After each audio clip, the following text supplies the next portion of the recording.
Hi everyone, welcome to goldfries. In today's video, I'm going to show you how to capture a portion of your screen and use it for your content, like your post on Facebook. I know most of you probably know the easiest way to screen cap is to press Windows key and print screen, but it will capture your whole screen, not one particular area, and you still need to find some tools to edit the image.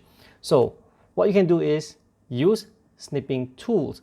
Now press the Windows key, type SNI, and you should probably see the app appear by now. Click on it. So this is a tool. All you need to do is click on new, select the area that you want to capture, and voila, it's done. You can click on the pen to highlight a particular area. You can click on copy to have it be into your system's memory, and when it's in your system memory, you can head over to places like Facebook over here, click on your post, press the Ctrl V button on your keyboard, and it will appear.